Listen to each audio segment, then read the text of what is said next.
دو حدیثاں الفاظ مختصر جائے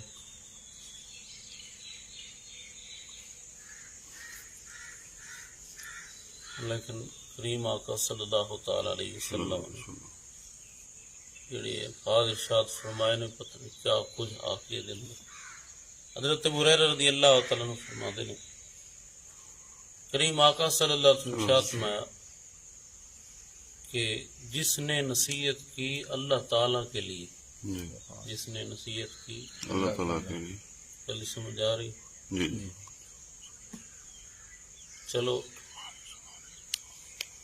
دوسرے لفظاں کی میں تھوڑا آسان کر کے نہیں سمجھو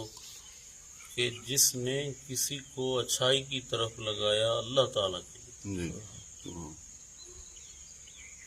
یعنی جس نے کسی کو شر سے بچایا اللہ تعالیٰ کے لیے، جی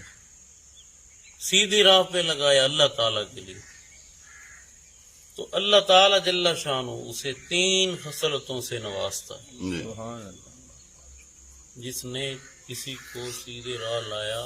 اللہ تعالیٰ کے لیے، اللہ تعالیٰ کے لیے، تو وہ جو سیدھے راہ لگانے والا ہے نا، نصیحت جو کرنے والا ہے، اللہ تعالیٰ اسے 3 خصلتوں سے نوازتا ہے۔ کون کون سی؟ فرمایا عزن من غیر جن، جی اللہ تعالیٰ جل شانہ اسے عزت بغیر گروہ کے عطا فرماتا ہے۔ سبحان اللہ، عزت اللہ تعالیٰ اسے بغیر، گروہ ہاں جی، اسے لشکروں کی ضرورت نہیں، اس اکیلے کو اللہ تعالیٰ عزت عطا فرماتا ہے۔ اور رب تعالیٰ جل شانہ اسے غنا جو ہے وہ بغیر خزانے کے عطا فرماتا ہے۔ سبحان اللہ، کہ مراد ہے اسے اللہ تعالیٰ ایسی امیری عطا فرماتا ہے جس امیری میں خزانوں کی ضرورت نہیں ہوتی۔ جی خزانوں کی ضرورت دنیا دار امیر تب ہے جب اس کے پاس دنیا ہے تو، لیکن جسے رب غنا سے نوازے یہ ضروری نہیں کہ پھر اس کے پاس مال ہو، یہ ضروری نہیں۔ اور پھر کیا فرمایا؟ اور فرمایا پھر انسن من غیر خلق، اللہ تعالیٰ جل شانہ اس کو تنہائی میں بھی ایسی کیفیت عطا فرماتا ہے جیسا کہ اس کے ساتھ کوئی ہو جس سے وہ انس حاصل کرتا۔ سبحان اللہ، تو یہ 3 باتیں، جو کسی کو نصیحت کرتا ہے اللہ تعالیٰ اللہ تعالیٰ کے لیے، ماد رب کی رضا کے لیے اسے اچھائی کی طرف لگا رہا ہے، اسے برائی سے ہٹا رہا ہے، تو اسے اللہ تعالیٰ جل شانہ عزت بغیر گروہ کے اور غنا بغیر خزانے کے اور انس بغیر لوگوں کے، یعنی تنہائی کا انس بھی اللہ تعالیٰ اسے عطا فرماتا ہے۔ سبحان اللہ، اے ایک گل جڑی دوسری حدیث پاک مولا علی سرکار فرماتے ہیں کریم آقا صلی اللہ علیہ وسلم نے ارشاد فرمایا کہ جو بڑھ گیا 40 سالوں سے، جی بڑھ گیا 40 سالوں سے، 40 سالوں سے جو بڑھ گیا اور اس کی خیر اس کے شر پر غالب نہ آئی، جی اس کی خیر اس کے شر پر غالب نہ آئی، تو اس نے تیاری جہنم کی طرف کی۔ لفظوں تو 40 سال گزر گئے تے 40 سال دے وچ اس دی خیر اس دے شر تے غالب نہ آئی، خیر اس دے شر تے غالب نہ آئی، تو وہ بندہ جو ہے اس نے اپنا ٹھکانہ جو ہے وہ پکا ہی کر لیا جہنم کو۔ جیسا کہ آج اس طرح ہوتا ہے کہ ہمیں عمل کے معاملے میں، اپنے نظریات کے معاملے میں، عقائد کے معاملے میں بالکل کوئی فکر نہیں ہے۔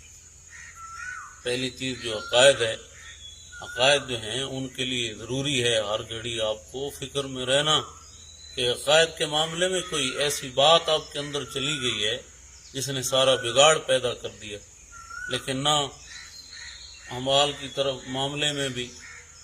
اور جو اصل چیز ہے عقائد اس کے معاملے میں بھی، نظریات کے معاملے میں بھی بندہ پتہ نہیں کس طرف چلے گئے، خیالات لوگوں کے دل کا قبلہ جو ہے کس چیز کو بنا لیا۔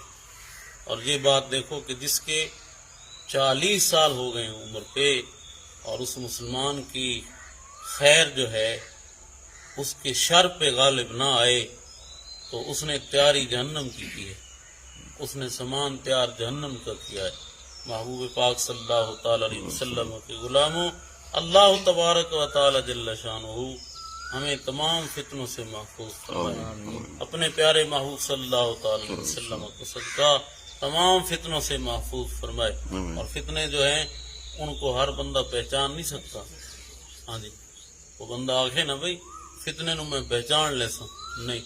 ہر بندہ فتنوں کو نہیں پہچان سکتا۔ ان کو پہچاننے والا بھی کوئی ایسا ہوتا ہے جسے رب تعالی جل شانہ نوازتا ہے۔ کریم آقا صلی اللہ تعالی علیہ وسلم کی غلاموں پر اللہ تعالیٰ کا ایک خاص فضل کرم ہے۔ حضور فرماتے ہیں کہ جس کے باطن میں صدق ہو، باطن میں صدق ہو، سچائی ہو، جس کے باطن میں، اللہ تعالیٰ جل شانہ اس کو ایک شیشہ عطا فرماتا ہے کہ جس سے وہ حق اور باطل دیکھ پاتا ہے۔ کہ مراد ہے یعنی جس بندے کے اندر اللہ تعالی جل شانہ کا وہ بندہ ہو، یعنی بندہ مومن ہو، اور اس کے باطن میں صدق ہو، بہت سچائی ہے، تو اس بندے کو رب تعالیٰ ایک ایسا شیشہ عطا فرماتا ہے، یعنی ایک خاص قوت عطا فرماتا ہے جس سے وہ حق بھی دیکھ لیتا ہے، باطل بھی دیکھ لیتا ہے۔ یہ ہر بندہ نہیں فرق سے کر پانا، ہر بندہ فرق دیکھو۔ اب سادی سی ایک مثال ہے، بندے ایک نے قرآن پاک سمجھا ہے، کسی عالم سے یہ سنا ہے، اور اب اس کا یقین ہے قرآن کریم پر، دوسرے کو قرآن سے کوئی تعلق نہیں ہے، وہ ہے مسلمان لیکن خود کو مسلمان بس کہلاتا ہے، اس قرآن سے دور دور تک اس نے کبھی رابطہ ہی نہیں رکھا۔ اب دونوں حاضر ہیں اس جگہ پر اسلام کا ایک شہید، جسے اسلام نے شہید کہا ہے، جسے اسلام نے شہید کا، ہاں جی یہ اشارہ ہے کا، جسے اسلام نے، چونکہ اسلام شہادت کے لیے ایمان کا ہونا شرط ہے، شہادت کا ایمان کا ہونا، اور پھر اور بھی کچھ شرائط ہیں۔ اچھا، اب ایک بندہ شہید ہوا ہے سامنے، اس کے جسم کے ٹکڑے ہوئے ہیں، اب جس کو قرآن سے، ایمان سے اور اہل علم سے کوئی تعلق نہیں دور دور تک، وہ دیکھ کر کہتا ہے کہ جسم کے ٹکڑے ہوئے ہیں، جسم کے ٹکڑے ہوئے ہیں، بندہ ایک اس طرح ختم ہوا ہے۔ اب دوسرا کہتا ہے نہیں، جسم کے ٹکڑے ہوئے ہیں اور بندے نے ایسی شان پائی ہے کہ اس کو مردہ گمان ہی نہیں کر سکتے، اس کو مردہ گمان۔ اب دونوں میں فرق کیا ہے؟ وہ بھی خود کو مسلمان کہلا رہا ہے، وہ بھی خود کو مسلمان کہلا رہا ہے، لیکن یہ کہتا ہے اس کو مردہ گمان ہی نہیں کریں گے، وہ کہتا ہے نہیں ہے مردہ، وہ تو ٹکڑے ٹکڑے ہو چکا ہے۔ فرق یہ ہے کہ اس کو قرآن کریم سمجھنے والوں کے قرب کی وجہ سے یہ بات سمجھ آئی ہے، اس کے عقائد میں شامل ہے، اس کی اصل میں شامل ہو گئی ہے کہ جس کو شہید کیا گیا ہو رب کی راہ میں، وہ اگرچہ جسم اس کا پیس چکا ہو، اس کا جسم جو ہے وہ آٹے کی طرح ہو چکا ہو، سارا ہڈیاں گوشت وہ سارا پیسا گیا ہو، پھر بھی اس کی یہ شان ہے کہ اس کو مردہ گمان ہی نہیں کر سکتے، پھر بھی وہ شان کا مالک ہے کہ نہ مردہ کہہ سکتے ہو نہ گمان کر سکتے ہو، دوسرا جو ہے اسے خبر نہیں، یعنی اس کو یہ خاص قوت ملی، خاص وہ دیکھ رہا ہے اپنی سر کی آنکھوں سے کہ بندہ پیس چکا ہے، یہ دیکھ رہا ہے اپنے ایمان کی آنکھوں سے، تو جس کے باطن میں صدق کامل ہو، سچائی کامل ہو، اللہ تعالیٰ اسے بھی ایسی قوت سے نوازتا ہے کہ اس قوت سے وہ حق کو بھی دیکھ لیتا ہے، باطل کو بھی دیکھ لیتا ہے۔ اللہ تعالیٰ جل شانہ کو بندی شریعت کی توفیق عطا فرمائے۔